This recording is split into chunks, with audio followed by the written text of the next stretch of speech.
2. Hi everyone, welcome back to VGM Together. I'm very sorry, I'm gonna pull this up on my phone so I could read chat, but I hope everyone is doing well. I am super duper excited to be talking about this research project that I did over the past 2 years. But before we even get into that, let me tell you who I am. If you don't know me, my name's IRENE. I've been doing video game music stuff on YouTube for over 7 years. I play the saxophone, I sing, I play the piano, I do lots of stuff, and I got my bachelor's degree in music education from Boston University, and I approached a professor about doing this research project because I really wanted to find a way to combine these 3 really big parts of my, identity all together, which was being a musician, being an educator, and being a gamer. I've been playing video games pretty much my entire life and still play them today. So I really just wanted to find a way, and we got this long title, The Alignment of Video Game Soundtracks with Recommendations for Children's Music Listening. Let's kind of talk about the background to how did we get here? So early childhood music researchers and practitioners have recommended that young children experience a wide variety of music representing various modes, basically what key is the tune in, meter, the rhythmic organization, tempi, how fast or slow the piece is, style, which is things like genre, articulation, basically how are we attacking the note, is it forceful, is it smooth, separated, and dynamics, how loud or soft this is. Then in 2018, there was a survey done that showed that 67% of Americans ages 2 and up play video games. I realize this is a small kind of sample that we're working with, but it was hard to find this information. But regardless, it's a notable amount of time exposed to music during gameplay.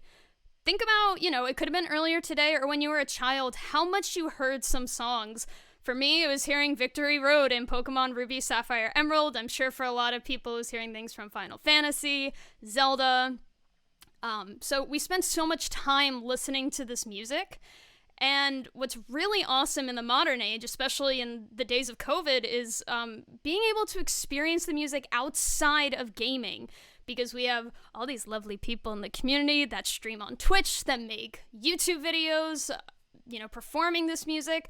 But also there's concert band and orchestral scores aimed at school-age children, written by a lot of the amazing people here putting this event together. And it's also entered the concert halls through Video Games Live, the Video Game Orchestra. Again, lots of things that people here are a part of, which is absolutely amazing. So, that's a little bit of it. Shout out to the entire VGM community. So, basically, the purpose of this was to determine whether video game music aligned with the listening recommendations for children ages 8 and under. We chose this age group because that's what the early childhood researchers were looking into, and that was my professor's area of focus, was working with very young children. Because we really did not understand, and still I don't think we'll ever fully understand the degree to which this music aligns with the recommendations. So we set out to answer these questions, which are, what was the musical content of the most profitable games produced for children ages 6 to 8 in 2018, and to what extent did the musical content of those games align with the listening recommendations in regard to those 6 elements I listed. Now, let's show some games! I could have listed the games, but I really like to show the box art. I think it tells a lot. If you're a parent and you don't know what these games are, you might buy it based on what the artwork looks like. So the 8 games that we looked at were Detective Pikachu, Super Mario Party, Captain Toad Treasure Tracker, Mario Tennis Aces, Sonic Mania Plus, Katamari Damacy Reroll, Kirby Star Allies, and Luigi's Mansion. Some of these games we grew up with, but there were re-releases done in 2018, so I included them. I want my mom to I love getting to read chat while I do this. This is awesome. So the initial plan, we had this cool idea, and then we had to come up with a structure. what were we going to do? We had 10 weeks of research. What were we actually going to do? So the initial plan was to do individual transcriptions of every single song. That's like over 500 songs. I love transcribing, but not that much. So I opted very quickly on that. This was too time consuming. So I created detailed descriptions of the musical content. I'll kind of show what that looks like on the next slide. Those notes were checked by professional musicians, a lot of whom are part of this event, and I still cannot thank them enough to this day for helping me out with this project.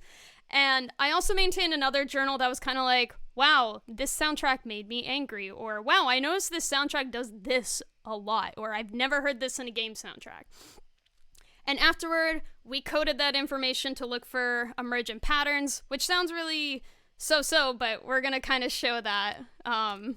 So I'm a very visual color person. So you'll see like anything in black text, those are my initial notes, and it's kind of documenting those 6 elements we talked about. The mode, meter, style, tempi, articulation, and dynamics. And then things in another color were left by other people. So the first one is Detective Pikachu, which was checked by Danny Music in the chat, Dan Romberger. And then Sonic Mania Plus is on the other side, and the notes in blue were left by VGR, because I was like, I don't know anything about EDM. Educate me, so I classify these correctly. Oh, you think this is colorful? This is one of my favorite slides in the presentation. We're really gonna focus on the leftmost one. I like color. So what I did was, after we did all these initial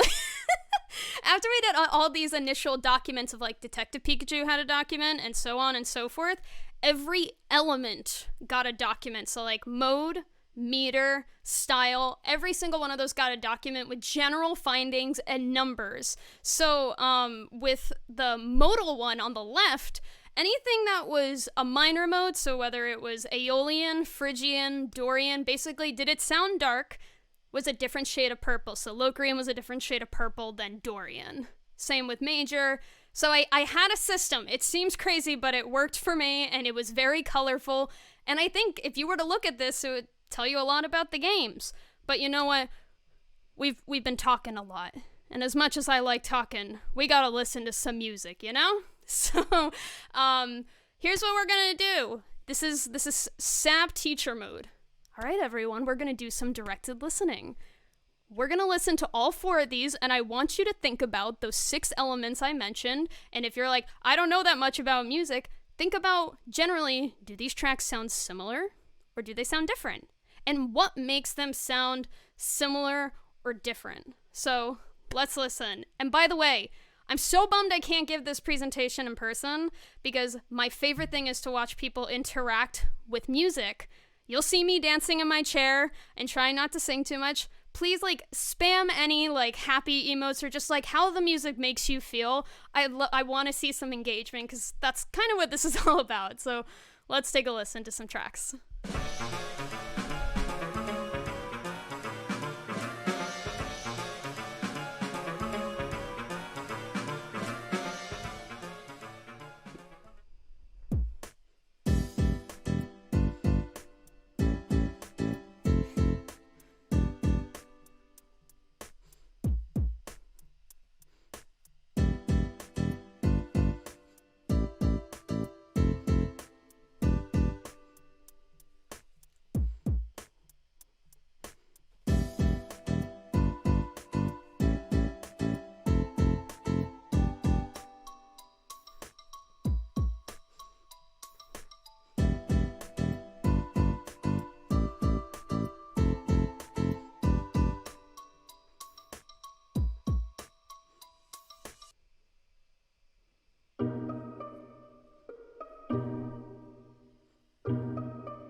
love all your emotes so much. So, yeah. These 4 tracks sounded very different. I know there's 5 listed. There's only 4 that I have the audio to. Very, very different, which is so freaking cool. Let's kind of break down, like, what stood out. You don't have to be a music expert. I'll use fancy words, but I'll talk generally as well, because I don't think music theory is just all the fancy words. Anyway, so the first one we have the bum ba dum ba dum ba dum ba ba ba ba bum ba bum ba bum ba bum ba bum, which is like that bass clarinet melody with like biting articulation. And it's jazz. Like, we have this like kind of swing feel. We're in a fast tempo. The 2 things that stood out to me were we are not in a normal key. We're in whole tone. And we're in 6/4 for the meter. We're not in our traditional like good old 4/4. So that stuck out to me there, which quite a bop when you're meeting Detective Pikachu. The next one, the Tanti part, the bum bum bum bum bum bum bum bum bum bum, is an E Phrygian. Totally missed that my first time. Basically, it's in a dark mode, but it's really laid back, and that bass is really driving everything in that arrangement. But then you have these nice colors from like that marimba reply halfway through the bum bum bum bum ba dum bum bum bum bum, whatever the line is. I'm messing it up. Then we have the Wormadam Investigation, which is like pizzicato strings with like flute and oboe counter melodies. The coolest thing about this one, 7/4. We are in 7/4 time. I don't know many songs in 7/4, and trust me, if you look it up and you try to count along, it is 7/4, which is so cool. And then the last one, Wallace's Lab, it's like this very eerie, creepy solo piano with so much reverb to be real spooky. And I'm gonna read this. This is directly from Dan Rumberger, because I was like, oh, this is like this. And he's like, no. It is chromatically ascending half steps out of augmented triads. Basically, fancy talk for this is crazy dissonant and supposed to sound really creepy. So we have 4 very different tracks in very different capacities with all these elements. And I think it's really cool considering we look at this box art and it's very monochromatic, and I think a lot of people will be like, oh, that looks boring, which, no, Detective Pikachu. Haven't played the game, but the soundtrack is absolutely amazing. So we've talked about this one for a while. I'm so excited to talk about this one. I will be skipping around in future tracks just because we're not going to listen to the whole thing, obviously. But especially with these 2, we do got to skip around a little bit. But think about those same questions of, do these sound similar? Do these sound different? We're going to break them down one at a time. So let's start with Katamari on the Rocks. Please jam out. It's a great song.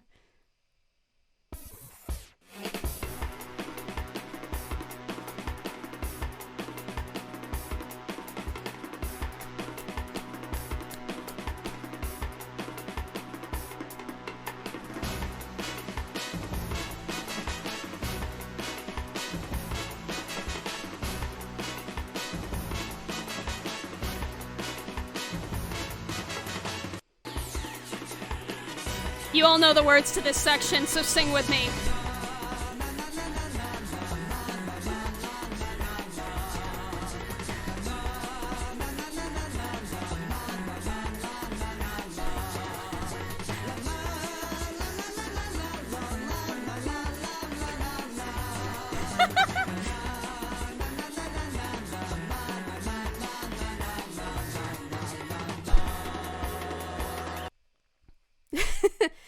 Yes, everyone knows the words because it's just na na na na na na na na.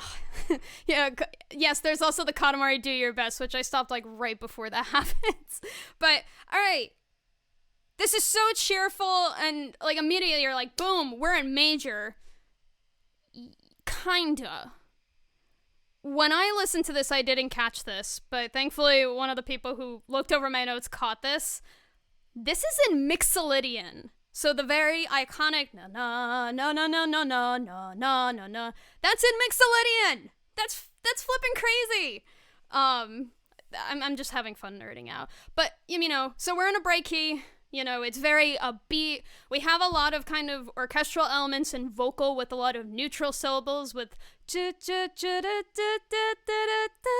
and then the na-na. So, you know, we have percussion, we have like these timpani rolls, we have brass with a bum, bum, bum, bum, ba ba ba ba. Give me that flat 7. Someone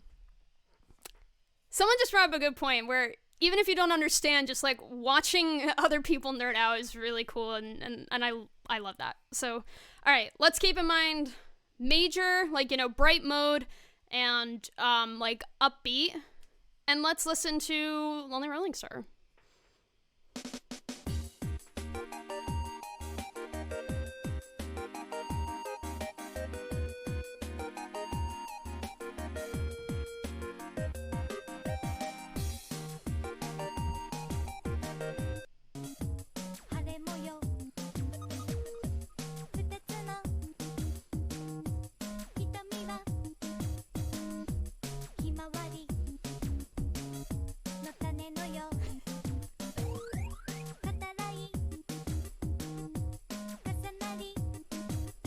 We're gonna listen to a long chunk of it. Actually, no, we'll skip that.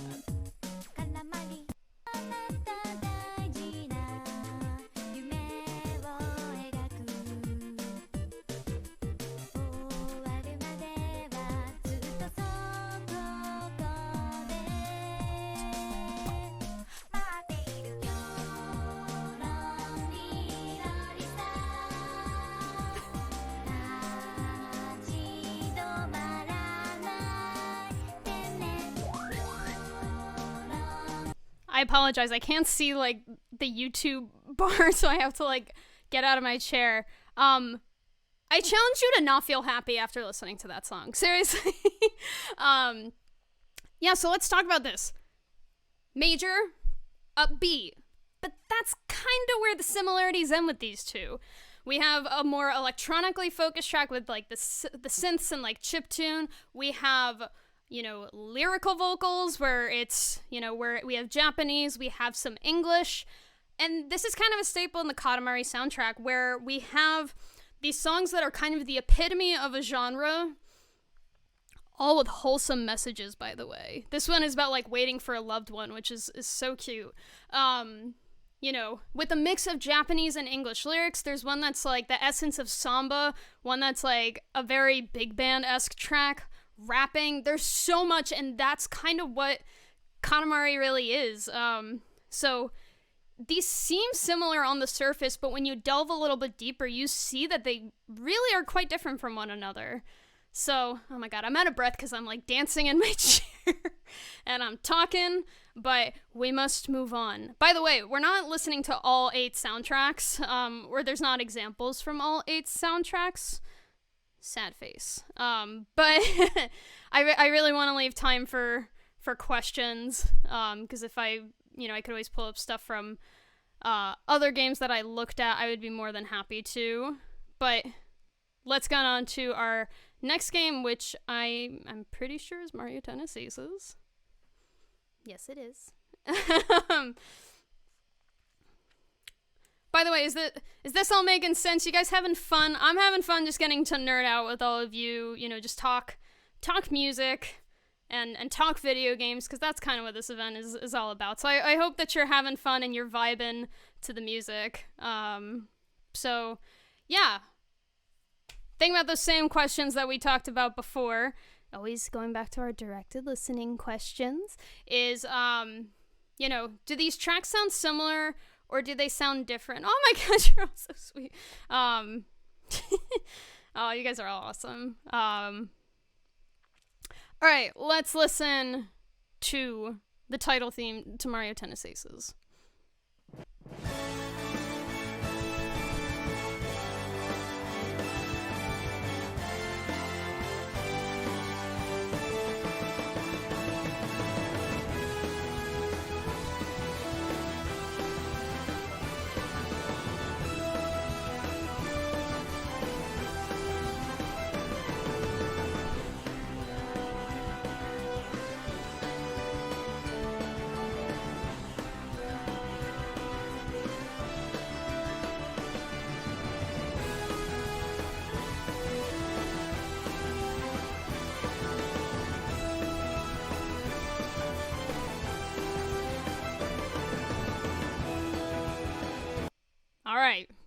So let's talk about that first one a little bit. So, it's rockin'. It's like rock orchestral, because we got those strings. We're in a major key, 100%. We are in A major. We're in our good old 4/4, our fast tempo, as Mateus is saying, hype. It's pretty much what this track is. It's a hype track. So it's about gearing us up to be like, oh my god, we gotta play Mario Tennis Aces right now. So yeah, the things that kind of stuck out to me about this track are we're in major, we're in a fast tempo, we have like this rock orchestral thing with guitar, bass, drums, strings, and we have like French horns with like Borium at the beginning, but then they kind of drive like that little B section before we return back to the I'm so bad at remembering this one. So let's kind of keep those things in mind. Major, fast, rock orchestral, and think about those instruments I just listed and see, are we hearing that sort of thing in this track, or are we hearing something totally different?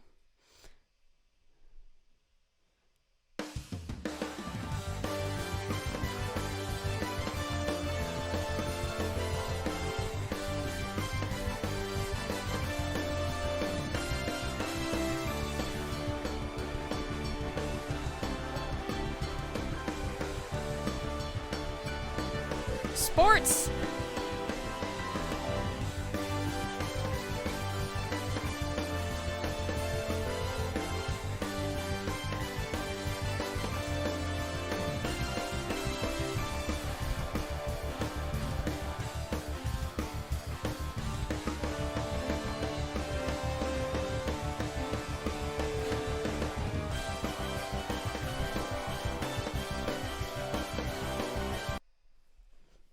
I don't actually remember who composed this. That was one thing that was hard to find sometimes, was like always who the composer was, just by like trying to Google it.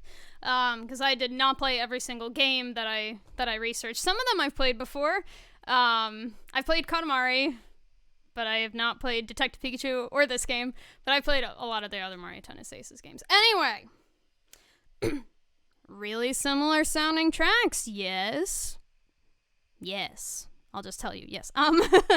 They're both in major, they're both really upbeat, and pretty much the exact same instrumentation, and I even wrote that in my notes, was when I was listening to them, like, if I tried to take as many shortcuts as I could, just like copying and pasting or saying, same as X track, just so, I didn't have to type as much in my flow state, but seriously, these tracks sounded so similar. That's why I couldn't even sing for you the title theme, because I almost sang the Marina Stadium theme. That's how similar they are.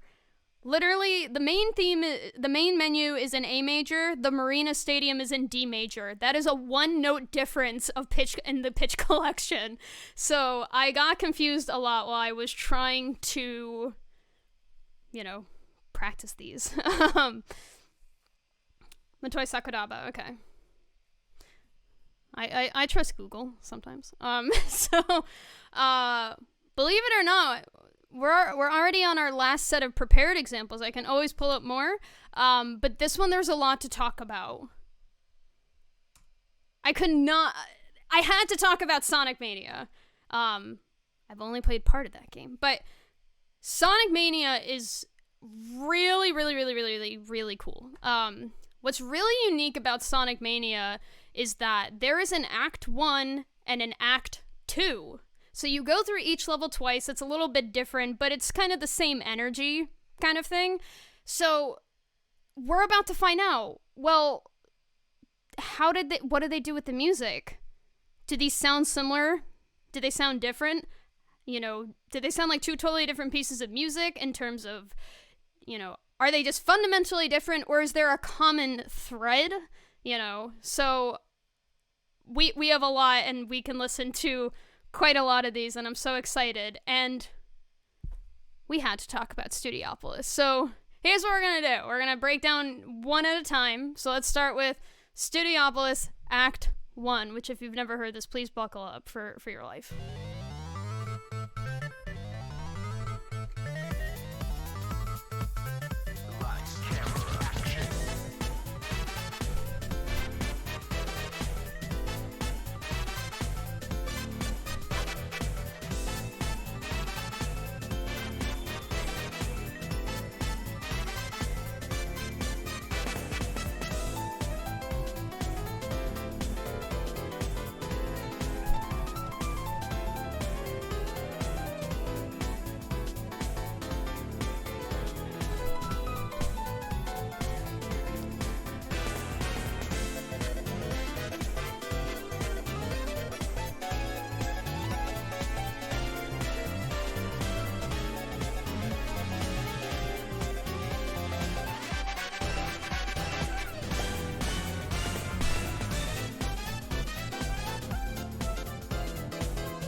hate that I had to stop it, and I let it go longer than I normally do, but oh my god, I love this track so much. Someone said it's the sickest piano in all of VGM. That piano solo, like, I don't think I will ever not make a stank face at that solo. I know it so well, but it gets me every time. Alright, let's break down this incredible piece of music. So, we're in a minor key with lots of little chromatic color tones. We're at, like, it's funk. We have fairly short articulation with a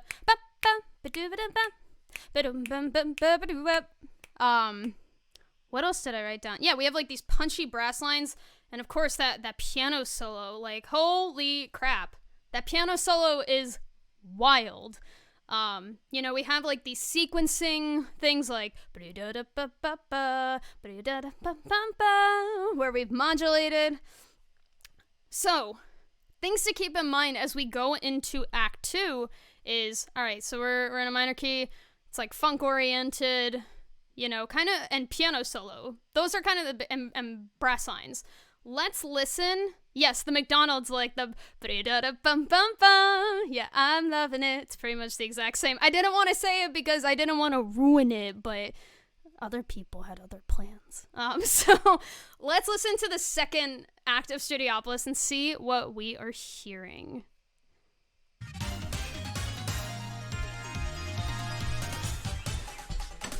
Oh my god. We're good. I bopped too hard. We're good. I bopped too hard. I knocked down my shadow box. I'm so sorry. We're gonna start this from the beginning. I'm very sorry. And my water spilled a little bit, but everything's okay. Thankfully, no technology is ruined. But yeah, my Chrono Trigger shadow box fell. Hold on. Let's start this track over. I'm very sorry.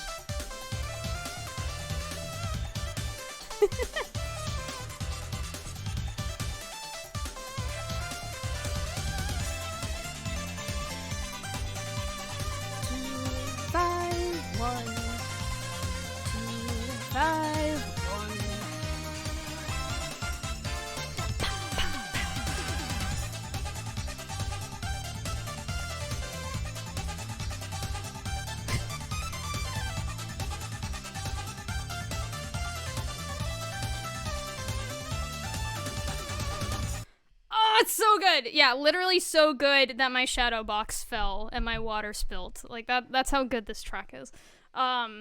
So different. They're both such bops, but like they're same key, but we do so many different things. Like you heard me sing, I went 2 5 1 because instead of that awesome piano solo, we get an even crazier synth solo that we go through different chords and it takes us on a journey. That intro is very different. And the style is, we run from a funk-oriented to a much faster pace. It kind of reminds me of a bachata because it's that very straight ahead bum bum bum. But also because of like that percussion in the background, reminds me a lot of like high energy Gloria Estefan, like conga a little bit. So we have this track that has the same melodies. There's a common thread between them, but they're two very standalone tracks. I love it so much. They really just twist the source material, where we still know that it's Studiopolis because we have those lines, but even the horn lines are a lot more biting. The very, very short. It's crazy. Now, we gotta find out, does Oil Ocean Zone do the same thing? Or does, do these tracks sound really similar, or are they gonna sound different? And the big thing I want you to listen to, if you are like super ultra music nerd, is see if you can figure out what key this tune is in.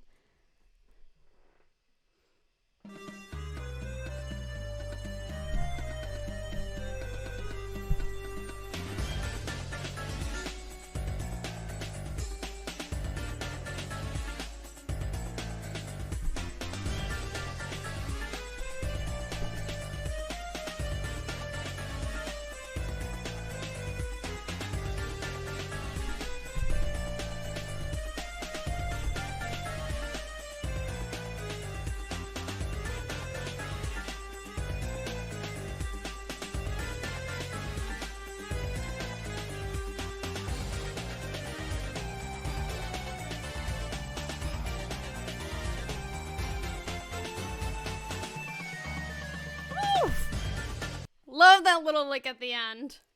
All right. So, Oceans of Nectar. One of the best parts, was this T-Lopes, Mason? Oh my god, some of you are so close. You're so close. It is G something. It is close to G minor. Yeah, okay. This is Phrygian dominant. Phrygian dominant. I had to look it up. I wrote out all the pitches and I was like, what scale is this? I mean, at least when I did it, I heard it. I could be wrong, but still. It's crazy. So yeah, we're in a crazy key. We're at like a moderate tempo. We have like these kind of like Middle Eastern sounding hand drums in the intro that kind of maintain the groove. We have this like synthetic flute sounding instrument. I honestly could not pinpoint exactly what it was, but it sounded like a wind instrument that was synthesized to me. Why is that key crazy? Because that's not really a common key that people write in. Most people write in major or minor, not Phrygian dominant. It's a mode of a mode. That's like big brain, it's big brain music energy, but we love it. It's fun, absolutely fun. So, you know, we kind of have like these Middle Eastern inspired elements.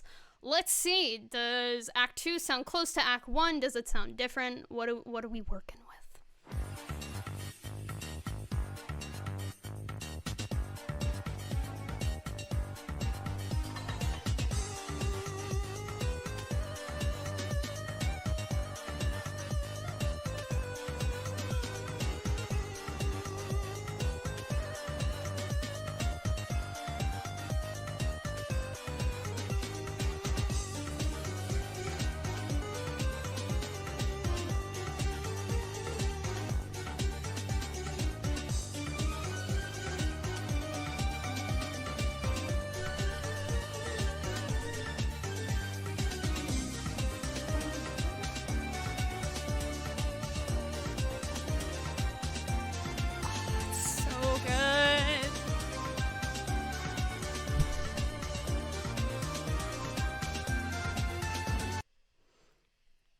Yeah, you know what, Mason? I didn't even notice that. The clave over the... I didn't even notice that. See, I'm learning new things about this project still.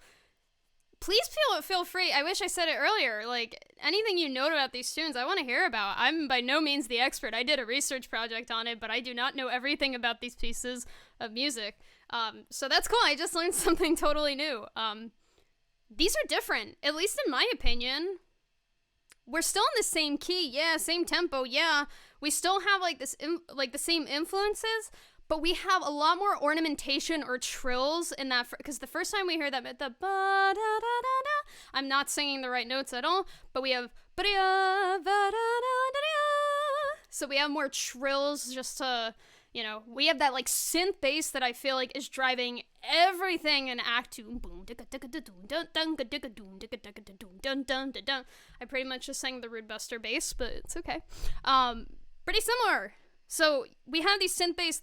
The hand drums and that like synthetic flute melody are still there, but they sound very different. Changing those one or two things really changes the feeling of these pieces and makes them sound different.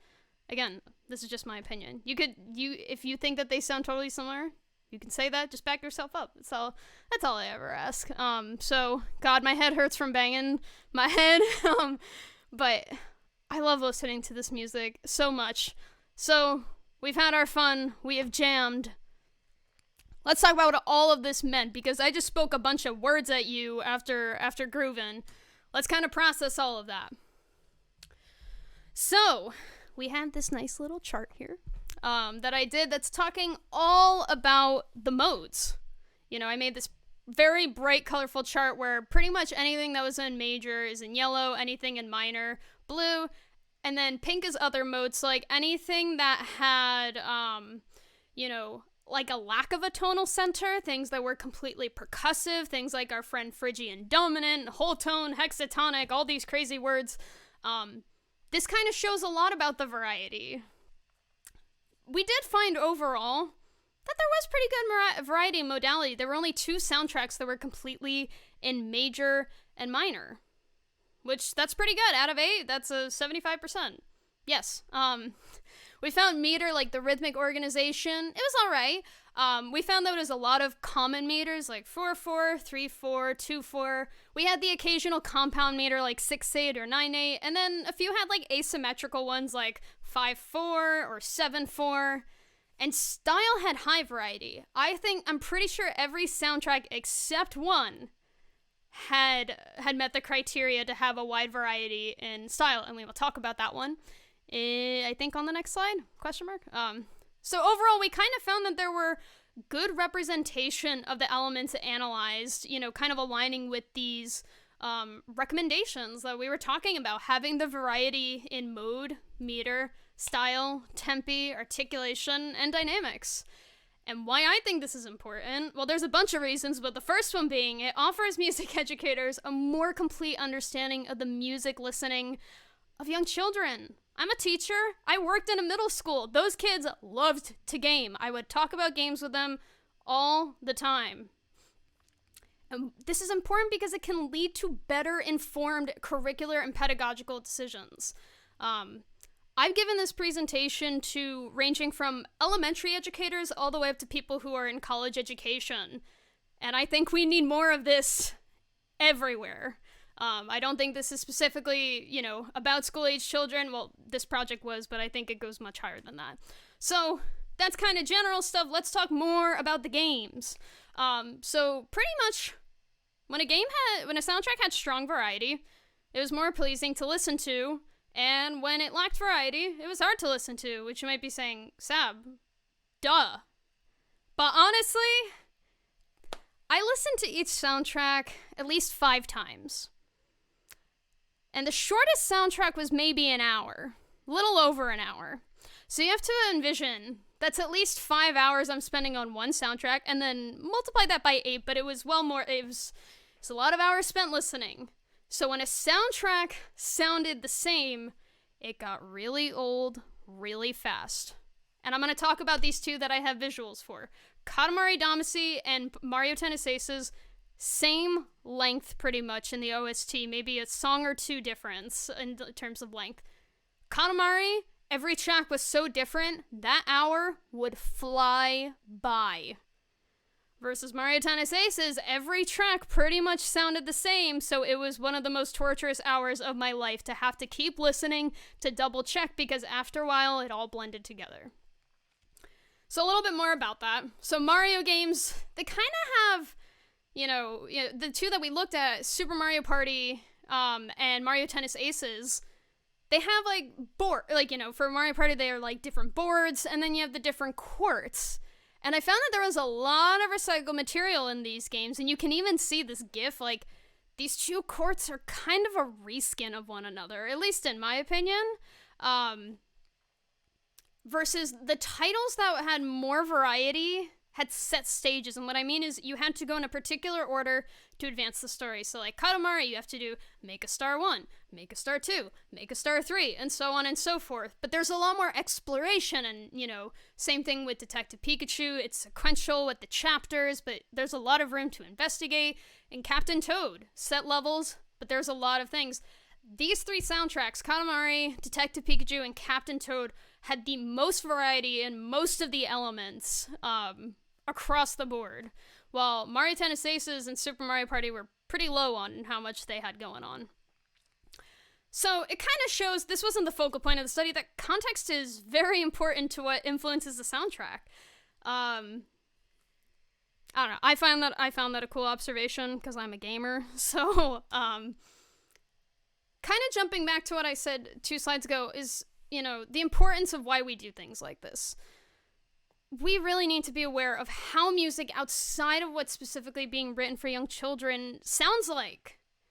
Because a lot of music that is written for young children is often in a bright mode and uses certain pitches depending on the educational philosophy, whether it's ORF, Kodai, Dalcroze, MLT. They all have certain systems of what they teach in a certain order because that's the philosophy. And don't get me wrong, there's some children's music being written with variation and elements in mind. But what's really unique about video game music is that it's accessible for young children beyond their classrooms. I saw my students twice a week for 40 minutes each time. That's both a lot and not a lot of time to work with them. I find it much more worthwhile to be engaging with the music that they are engaging with outside of the classroom, so that it's something that they can work on in the classroom, but then take out with them. And, these elements are being found organically. No one, I guarantee you, and if you have proof, I'd love to see it, but I doubt it. No one is sitting at a table when they are composing for a soundtrack saying, okay, this is for children's ages 6 and up. We need to make sure that we write a song that is in Phrygian and 9/8 to expose them to all these elements. I did that.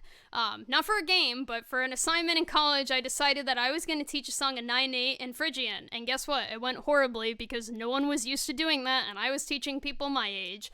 I even struggle with the song. So that's what's so unique, is that while there is children's music being written with variation in mind, I can appreciate the fact that a lot of these things are being found organically. And sure, there are formulas to achieve certain sound. Kind of learns. Can you say octatonic? Yeah. But that's what sticks out to me. To kind of go on with that, future directions is, we actually ended up applying this model to other mediums like children's cartoons, and I was fortunate enough to interview Ivy and Sarashru, the composers of Steven Universe, to talk to them about how does audience and demographic affect composition. And it was really, really cool to get to talk to them in their processes. I interviewed them right after Steven Universe wrapped, like after it completely finished, like a few weeks after. But I guess the point that I want to make, because we're pretty much at the end of our time, or in terms, I'm at the end of my presentation, is just kind of conveying, I was talking to someone about this earlier today, where we were talking about, I'm a classically trained musician, this person was also a classically trained musician, talking about how, just having more opportunities to interact with other types of music, and that's something I want to give to all my students. I teach children, I teach adults. My favorite part was getting to expose my students to music that they definitely had never heard before in their lives, and get to watch them take it in, and get to talk to them about, okay, what did you like about this? What did you not like about this? And get them to kind of work through, why do they like the way things sound? Because I never would let them say, well, I don't like it. I'm like, okay, what don't you like about it? I would push them to give me an answer, and they would, with a little bit of pushing, they were like, well, I don't like, the instruments. And I'm like, okay, like, what would you change it to be? So, to me, I think popular media I think it should have more of a role in education, and it's something that's kind of why I do what oops, sorry for popping the mic. That's kind of why I do what I do. I love video game music, I love teaching, and I want to show people the value that this music brings to people's lives, because it has such a strong impact. We're having a whole event because of video game music. So if anyone told me that it's not important, I would be very upset and disagree with them. So my favorite thing during the pandemic has been to talk about this research and implant the seed in teachers' brains all over, people who teach elementary, who teach middle school, who teach high school, who teach college. I am planting the seeds, everyone. So, I mean, what do I got left? I have to thank, VGM Together, thank you for letting me do this. Thank you for letting me nerd out for like 40 minutes and, shake my desk so hard that my shadow box fell. Seriously, thank you for giving me the opportunity and the platform to talk about this thing that I'm so passionate about and that we're all really passionate about. I can't thank you enough for doing this.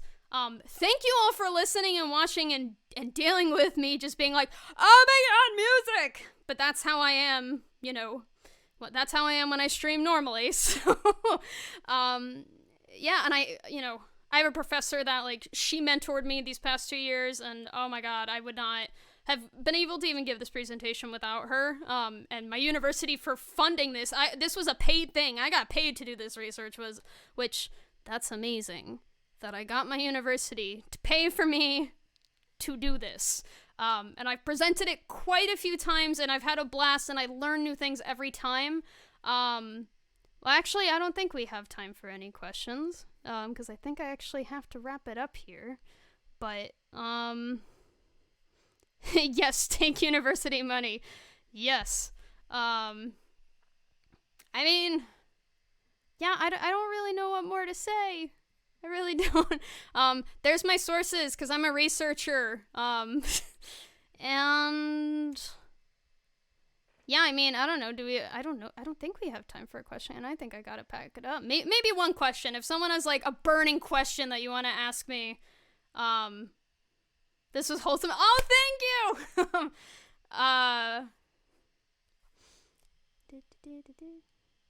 Love getting a chance to do so. Yes. I mean, I guess I can tell you real quick, like, where you can find me is, I do YouTube videos on YouTube. Wow. I do videos on YouTube. I stream here on Twitch. I teach. I do all sorts of things. Please stick around for the rest of VGM Together. There are so many things happening. What was the OST that got you into video game music the most? That is the one question I will answer. Probably Pokemon Ruby, Sapphire, and Emerald. It's one of the first games that I remember, and I spent so much time playing that game, and it kind of triggered my love for everything else. So, yeah, guys, keep listening to music, keep playing video games, keep learning new stuff.